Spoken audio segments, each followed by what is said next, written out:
Welcome to the Insight CPD Series, presented by Academic Action. The Insight CPD Series brings top experts and institutions together.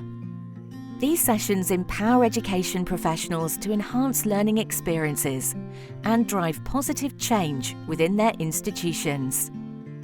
If you would like to participate in our upcoming CPD sessions or explore collaboration opportunities, connect with us on LinkedIn or visit our website to register. For institutions interested in becoming part of our network and accessing exclusive opportunities, contact us today.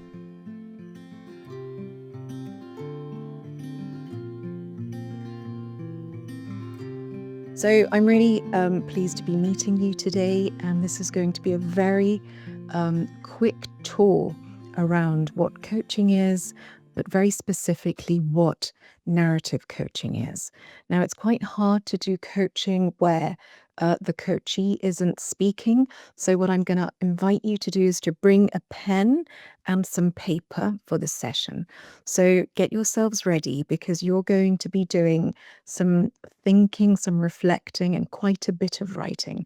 So please make sure that you've got a pen and some paper with you and that you're relaxed and you're ready for this session, because I really hope that you're going to enjoy having some time to yourselves, taking an hour out of your day to not think about anybody else and not worry about any other responsibilities, but to have some time to focus on yourselves. So we can get started now, and today's session is about narrative coaching. I will be talking through with you what coaching is and what narrative coaching is very specifically. We will spend most of today's time on your own narrative, and I will talk you through the exercises. And hopefully we'll get to a stage where you're able to reflect on some of your narratives. Now, I'm not going to change your life. This isn't going to be a big revelation today. It's only 1 hour, and it's a writing exercise. But what it will show you is the power of narrative coaching and how you can use that yourselves for your own personal use, for your own development. I will also be touching on coaching training and qualifications generally around the world, and very specifically at the University of Roehampton. So if you're ready, we'll get started. Some of you may be familiar with coaching. You may have experienced it yourselves. You may be coaches. You may be coaching others within your work.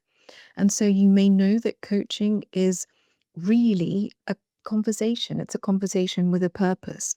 And the structure of coaching is the coach asks questions and then listens with intent to the answers from the coachee.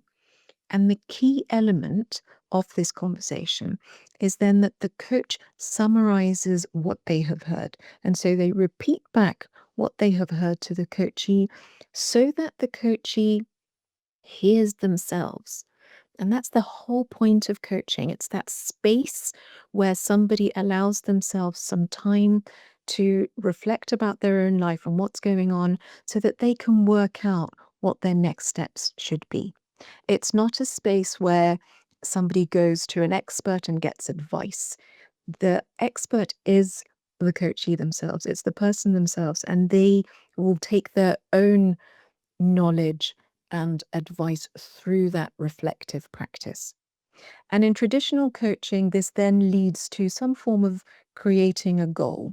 So now that I have this information about myself, what do I do with that? I will now generate this goal. And then the coaching process moves on to helping the coachee achieve that goal. Narrative coaching is ever so slightly different. Narrative coaching doesn't start with a goal. It may not even end with a goal. Narrative coaching comes from a very different domain. A lot of coaching comes from either sports or management. Narrative coaching comes from psychology, and it comes from therapeutic traditions. And so there is a theory called the narrative identity theory. And this theory was brought about by Dan McAdams from 1985 onwards. They're continuing to work on this theory. And it is a very strong It has very strong scientific backing. And this theory suggests that we as individuals create our identity through creating stories about who we are. And there is so much research evidence to support this theory. It's a really beautiful theory, and it's one of my favorites to work with students when we're looking at elements of identity. Now, the theory came from personality research, personality psychology. And so it's a sub area of personality and looking at identity, and then from that, how we generate stories about who we are. And so what this theory says is that we create these stories, and these stories, they come from events that happened, um, and the different people within those events. But sometimes we create things within those stories that may not be entirely 100% factual in events that happen. So there may be a little bit of fiction in there. Why would that happen? Because it comes from our younger selves. Our younger selves, who may not have had all the information about what was happening, was trying to make sense of the world, trying to make sense of specific events. And so they generated a story. And we do this all the time. We may not have all of the facts, but we try to make sense of it by creating some kind of framework. And let's call that framework a story. And what tends to happen is that we run our lives based on stories that we created about ourselves at a point in time where we possibly didn't have all of the facts or all of the knowledge. It also uses memory, and memory may not all be, again, factual. We may not always recall things as they were. It may be fractured. And so the content of those stories may not always be what the story actually was. Now, whether the story is the truth or not is not terribly important according to this theory. What is important is that we start to then have a lens, the way we see the world and the way we see ourselves. And this lens helps us create the story. It also helps us see the world. And so it's this circular event where we're creating this way of seeing outside of us, but also it then reflects back to us. And so what gets reflected then creates more of the content of the story, and it becomes this circular pattern. Now, what we end up with is like a picture that is not entirely clear, like the dots that we try to connect the dots, but we don't know exactly what this is going to be. Now, I'm sharing this image. I'm not sure if it's very clear, but with these dots, we have numbers, so we might know where to connect the numbers. But if we didn't have any numbers, we'd have no idea how we might connect these dots. And so in the end, we end up with a story about ourselves that may not be entirely true, may not be entirely factual, but it's our way of making sense of our lives. It's not good or bad, it's just how we made sense. And we continue to add to that, and we continue to develop it. And it continues to be our lens.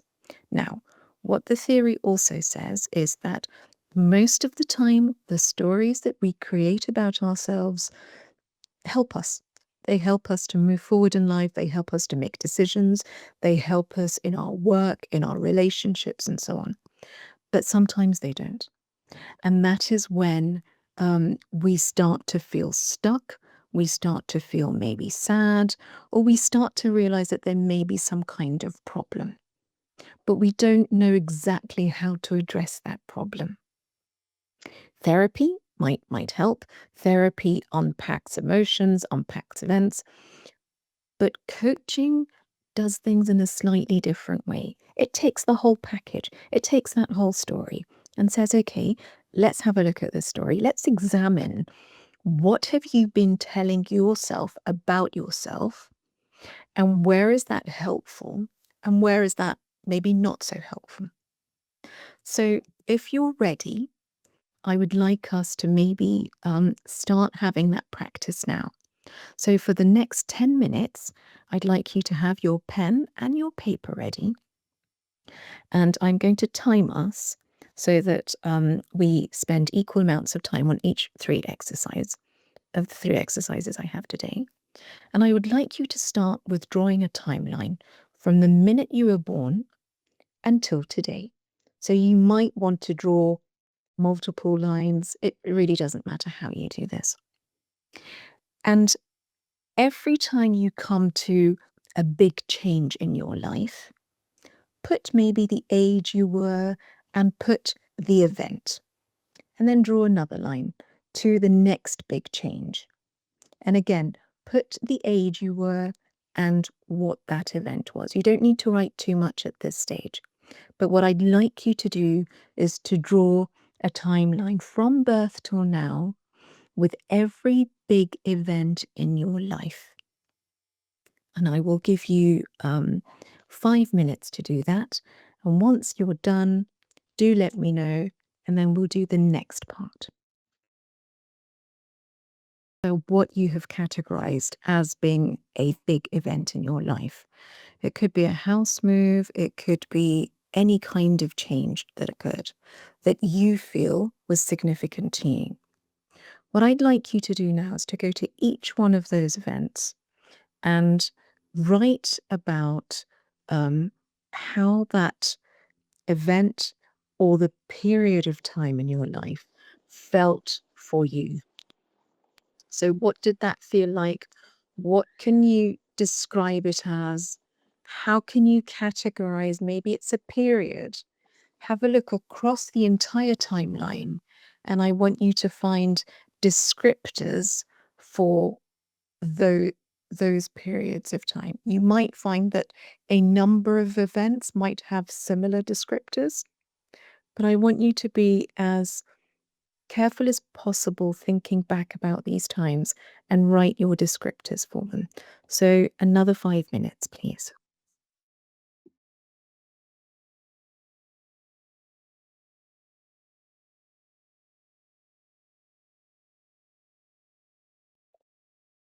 Okay, thank you. That's the full 5 minutes now.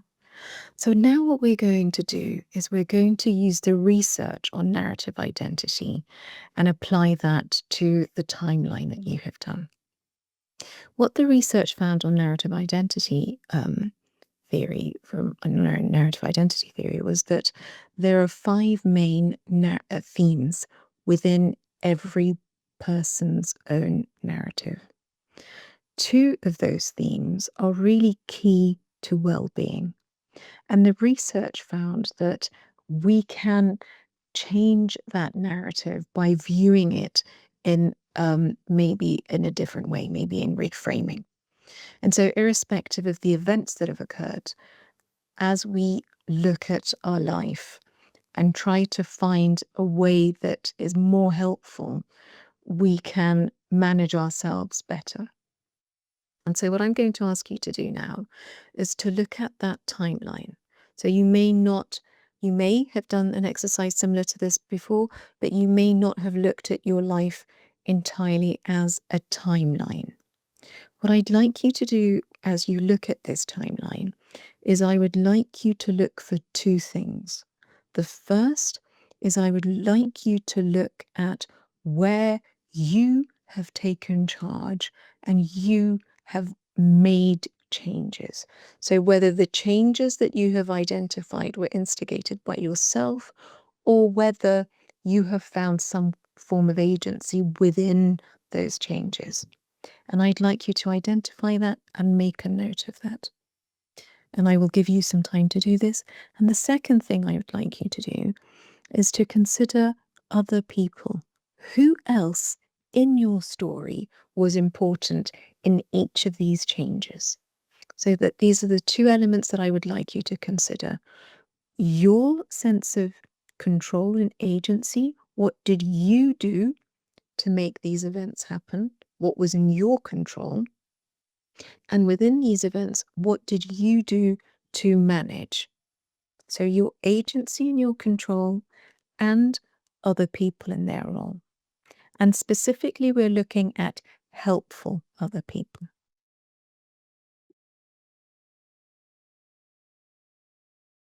So this slide explains what I'm looking for.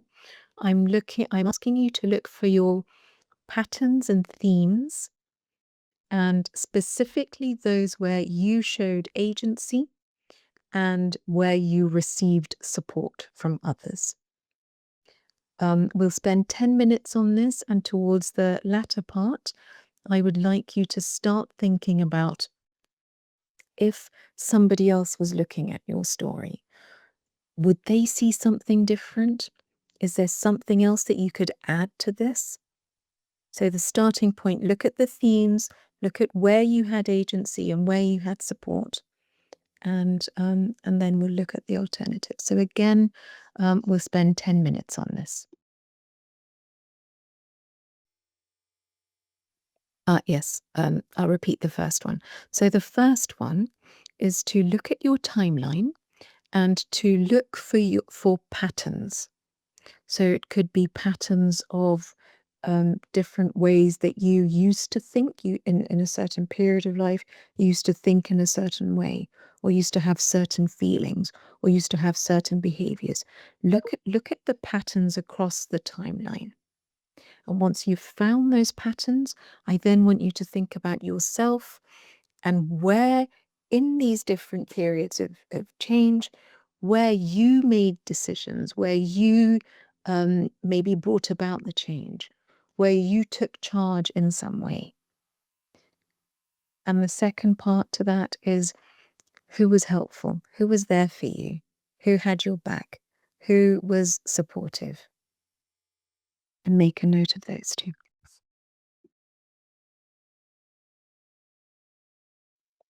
Okay, and now I'd like you to spend a few moments trying to see this whole story, this whole narrative from somebody else's point of view. If somebody, not you, maybe a family member, a friend, somebody you know, if somebody were to see your story, to hear about it, or was there, would they see something different? Would they notice something different? What I'm asking you here, is there anything to add to your story if we think about it from somebody else's perspective? So I'll give you a few moments to think about that and make some notes as things come up for you.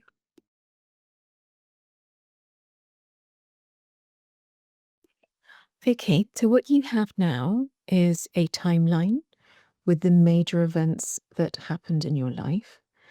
And you've gone into that timeline and you have extracted information about where you made decisions, where you took charge in your life, and who was important at that time.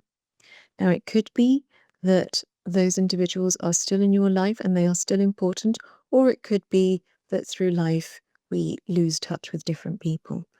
But it's really important to notice who we were connected to and who was helpful and what our role is.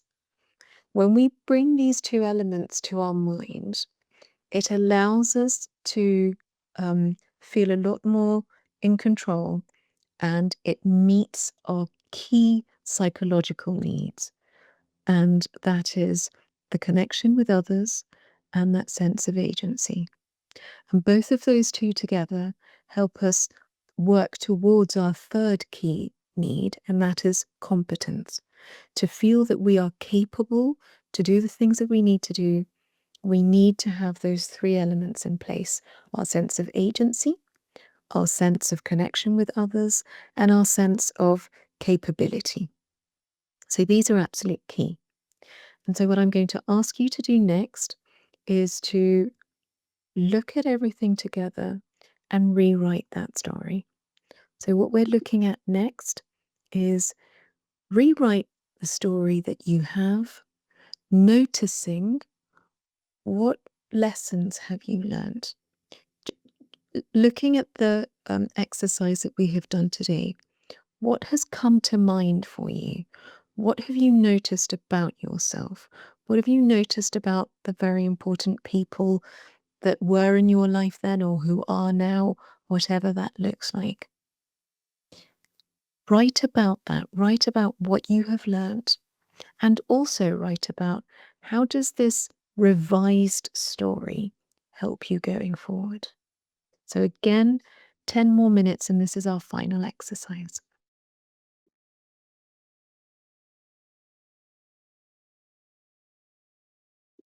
Okay, that brings us to the end of that set of exercises. Now, narrative coaching normally takes 3 months, and it's a process of trying to remember, trying to not just remember events, but remember feelings, remember the characters in the story, remember the connections, remember things like intention, your intention, other people's intention, what else was going on. And it's taking that space and the time to put everything together, because when stories are happening, we put them together quite quickly. And we don't always give ourselves the time to look back and unpick what we put together very quickly, because maybe we were trying to fit a piece of the puzzle into a space that it didn't fit. So the exercises that we did today was a sort of a rough and ready, a very quick way of trying to maybe get an overview of your timeline and understanding the key events, the events that really mattered to you, the events that had the most impact on you. But really importantly, and this is what the psychological literature says, it's your role in those events that make the difference to you, to your well-being, and also who you regarded as important and helpful. And once we start to get that sense of, well, actually, this event happened and maybe it wasn't great, but that's what I did. So I was able to manage myself in that way. And then the second time something similar happened, I did this differently. And when we see that, when we see the whole picture, the whole timeline, we start to see a pattern. We see a pattern of where we make decisions. We see a pattern of where we evolved and learned. And we might also see a pattern of where we get stuck. And when we allow ourselves the time and space to look at those patterns of whether it's development and evolution or stuckness, that doesn't matter, because that's the first step in taking charge of rewriting your narrative, because you are always in charge of that anyway. But sometimes we do it with intention, consciously and explicitly. But a lot of the time we do it outside of intention, as a reflex, as a reaction, um, and maybe without thinking. So thank you very much for engaging with this particular set of exercises. What I'd like to share with you now is you now have some part of your story. I don't know if it's a new story, but you have some way of thinking about your story. And maybe you'll come back to this exercise and do it in a much longer, allow yourself much longer time and give yourself much more space to be able to rewrite the story in a way that is much more helpful to you. Now, what I'd like to talk to you about is coaching training and qualifications. Traditionally, coaching came from sports. So sports used coaching methods, they generated these coaching methods and used them very alongside sports came coaching from management, so business and management, trying to get more productivity to help people be better in the workplace. But both of those areas are trying to do one thing that psychology does the best, and that is um, behavior management, regulation, emotion management, cognition, and so on. And so it's only very recently that coaching using psychology has become recognized. Very recently in the UK, back in November 2022, the British Psychological Society recognized coaching as a chartership route. We now have something like 200 chartered coaching psychologists on that list. And that's a very small number of people in relation to the population of chartered psychologists or psychologists at that. And so what I'm going to share with you now is what that looks like worldwide. So most countries, and this is a result of research, so I'm not just saying this, but research has found that most countries have no requirement to register coaches. So anybody who trains and qualifies as a coach, there's no requirement for them to register anywhere. Okay, and so people operating as coaches are falling under the radar because it's an unregulated area. And the training for coaching varies. So, as I said, we've got sports, we've got business, which is pretty much the majority of it. And now, more recently, we have psychology. The psychological training for coaching is evidence-based, it's scientific. More and more, business coaching is becoming scientific, but the research and the methods of research are a little bit different. And so a study looking at 182 countries and exploring the bodies that govern coaching, and I use that loosely because coaching is not regulated, looked at where in the world we have coaches, and these are the coaches who are registered to the International Coaching Federation, which is an international body, but it's mainly US based, and it costs a lot of money to train.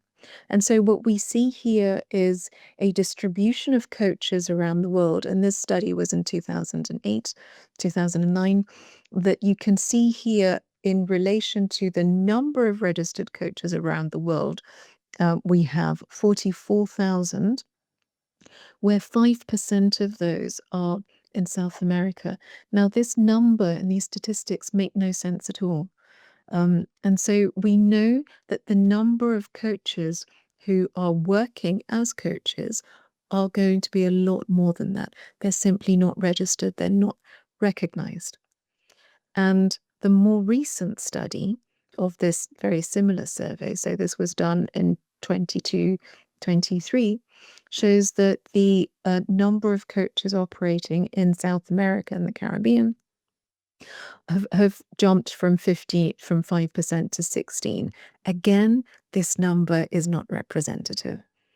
This statistic isn't telling us the truth of the number of coaches who are operating, but what it is telling us is these are the coaches who are registered.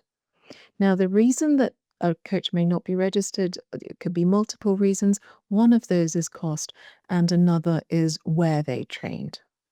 And so what the University of Roehampton are launching for 2025 is the first of its kind, a BSc Psychology and Coaching. This BSc program does not exist anywhere in the UK or anywhere else for that matter, because psychology and coaching is very new. The understanding of how psychology informs coaching has very recently been accredited and validated in terms of the chartership route. And so this is all very new to everybody. And the students who will be graduating from this particular program will not only have a degree in psychology, but they will be accredited by an international body, the European Mentoring and Coaching Council, as well as the British Psychological Society. And so across the program, across the 3 years, they will develop their coaching skills, their evidence-based coaching knowledge, and they will acquire 100 hours of coaching practice. So they will be practicing as coaches. And by the time they graduate, they are able to immediately start working or immediately set up their own business. Unlike any other area of psychology where they would need further training, the training here is embedded. And this program allows students to further develop as a psychologist if they want to, or they can start immediately working as a coach. And what this does is it saves the student fees in terms of having to then, if they wanted to become a coach, to then be spending more money on qualifying as a coach, because those fees are already embedded and they are the same. It's the same cost as any other degree in psychology. So I wanted to share this with you because it's very, very exciting. We're the first university to do this.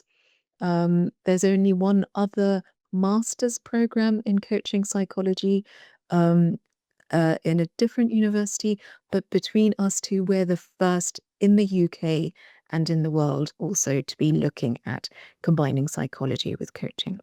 So I hope you enjoyed that. I really enjoyed working with you. And if there are any questions, please let me know.